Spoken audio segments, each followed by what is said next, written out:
O patrimônio cultural em pauta na rádio da Universidade. Momento do Patrimônio. Produção e apresentação, Guta Teixeira e Diego De Vincenzi.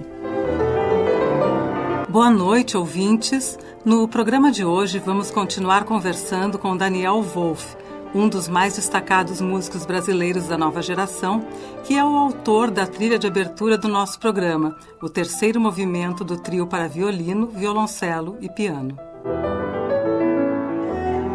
Bacharel em música com habilitação em violão pela Escola Universitária de Música da Universidade da República de Montevideo, mestre e doutor em música pela Manhattan School of Music de Nova York, Daniel é professor titular da URGS e professor visitante da Universität der Künste de Berlim.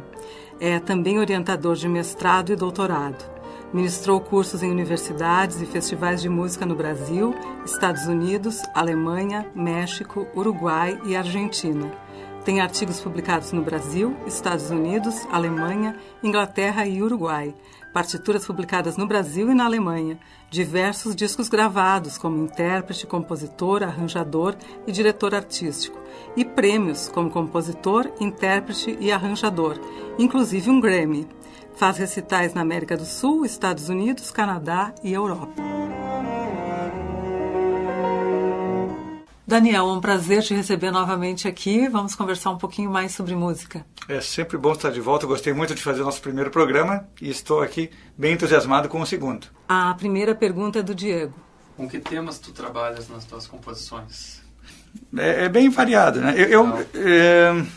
Na verdade, eu tenho assim, uma inspiração que vai variando um pouco de acordo com a característica da obra, né?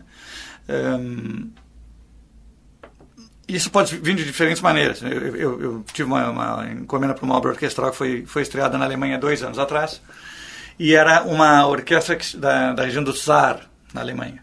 Então eu pensei, é uma banda, né, uma orquestra do Saar Band. Aí tem uma dança barroca que é uma sarabanda. Então eu fiz um jogo de palavras, por que eu não escrevo uma sarabanda para Saar Band? Então fiz isso. No caso do ballet foi porque o regente,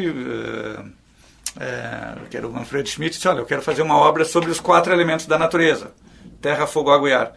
Aí eu fui buscar inspirações diversas para trabalhar com esse tema. Eu fui ler na literatura assim, referências que existem a esses elementos, né, desde filosofia até poesia. Me inspirei em sons que a natureza produz. Qual é o som que uma água faz quando a gente pensa em água? O som de um córrego, de um rio. Como é que eu poderia reproduzir isto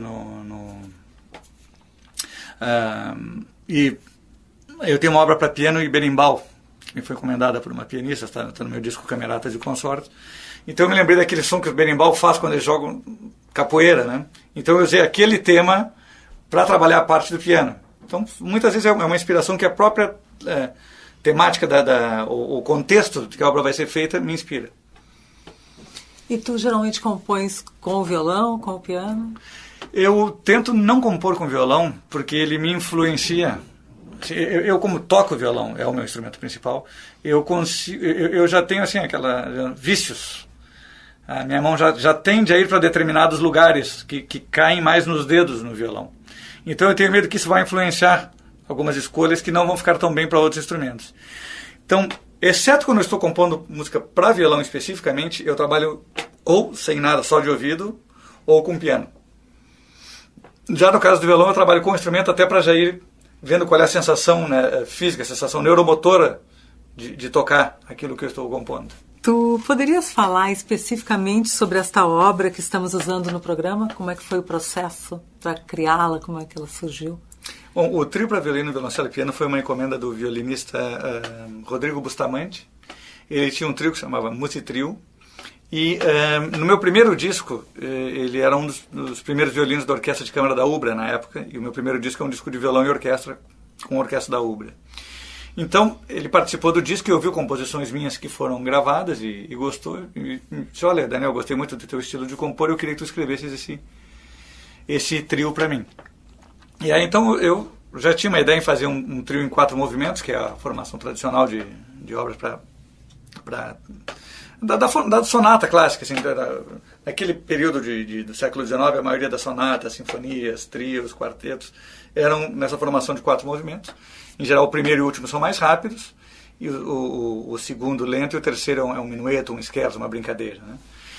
E um problema que eu me planteei é como é que eu vou fazer uma obra que vai durar uns 15, 18 minutos, não lembro exatamente a duração, e vai ter algum tipo de unidade, né? Não vão ser só ideias minhas que vão ocorrendo uma depois da outra e que vai durar 18 minutos.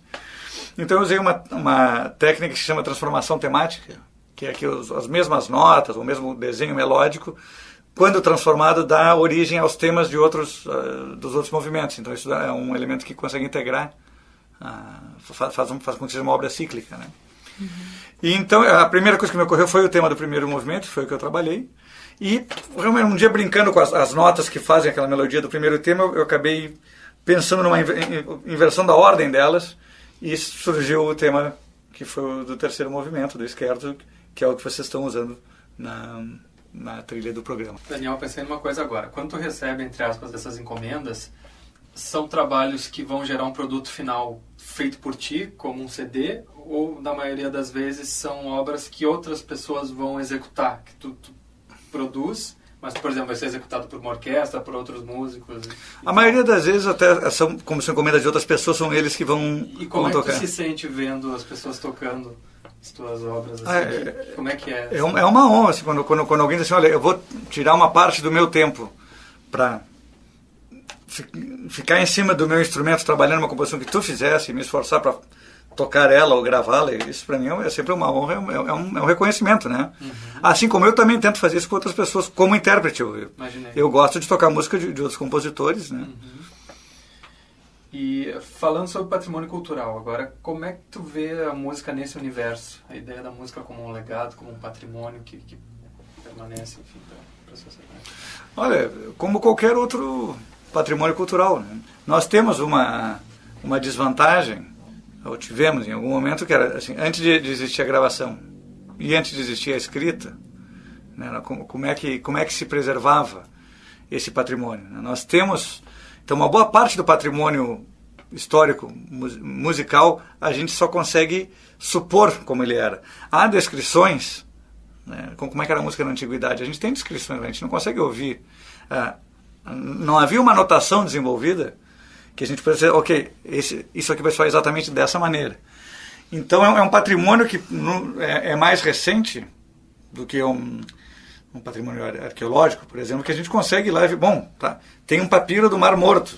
Isso aqui, né, sabe, foi Flávio Joséfos escreveu esse relato aqui no século I, está aqui o relato que ele escreveu, nós temos isso, né?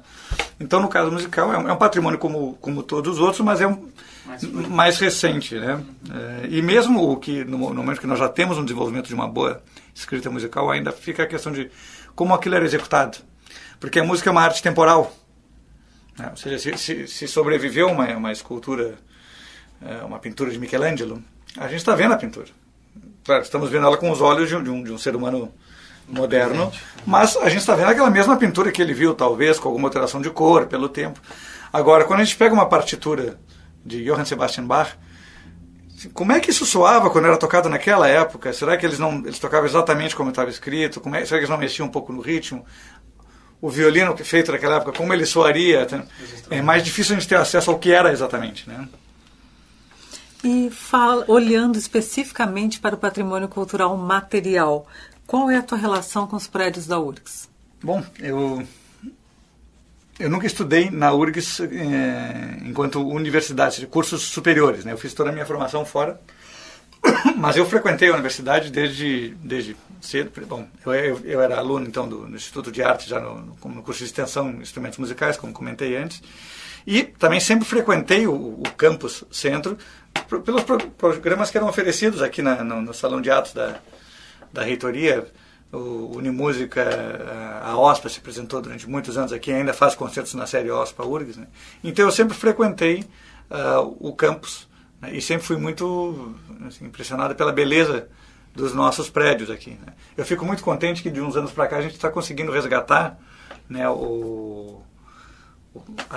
justamente através de projetos de incentivo, como nós tínhamos falado, estamos conseguindo resgatar e restaurar esses prédios, né? Porque isso é uma coisa, quando eu viajo, uma coisa que eu percebo muito é como nós temos, em outros países, como eles cuidam do seu patrimônio, né? Como eles estão em boas condições, né? Não em todos, mas geralmente. E aqui em Porto Alegre nós temos, não Porto Alegre, só no Brasil, a gente não tem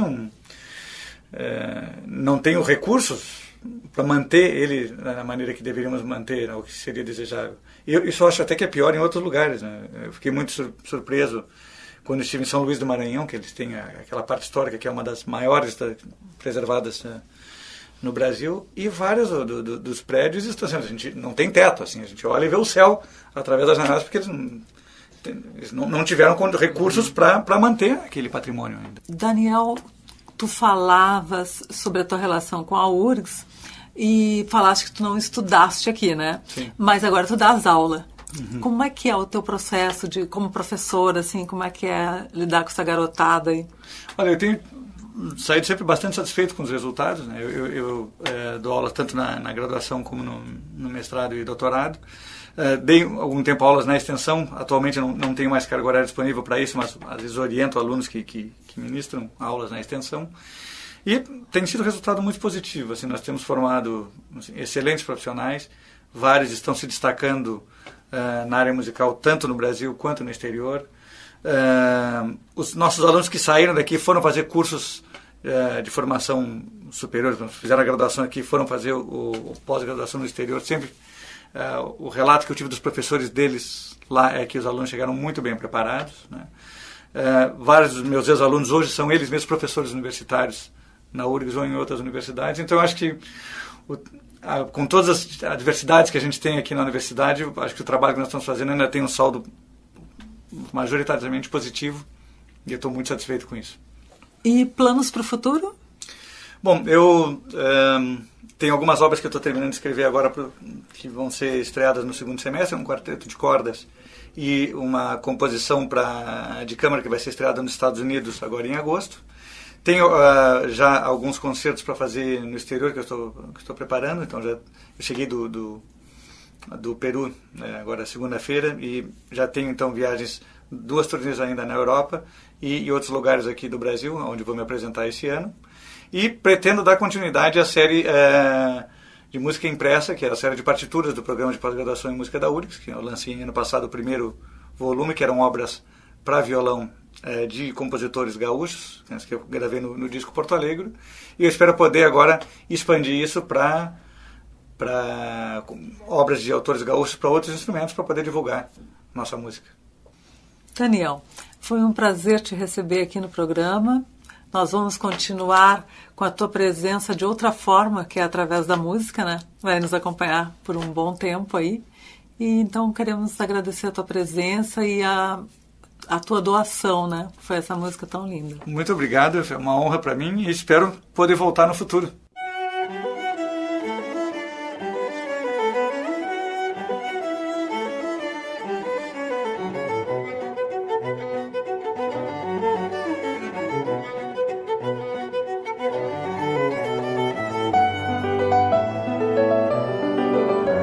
Momento do Patrimônio apresentou hoje a segunda parte da entrevista com Daniel Wolff, um dos mais destacados músicos brasileiros da nova geração.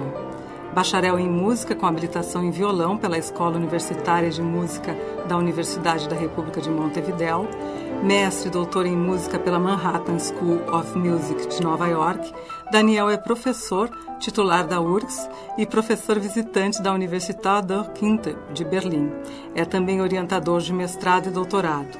Ministrou cursos em universidades e festivais de música no Brasil, Estados Unidos, Alemanha, México, Uruguai e Argentina. Tem artigos publicados no Brasil, Estados Unidos, Alemanha, Inglaterra e Uruguai. Partituras publicadas no Brasil e na Alemanha, diversos discos gravados como intérprete, compositor, arranjador e diretor artístico e prêmios como compositor, intérprete e arranjador, inclusive um Grammy. Faz recitais na América do Sul, Estados Unidos, Canadá e Europa.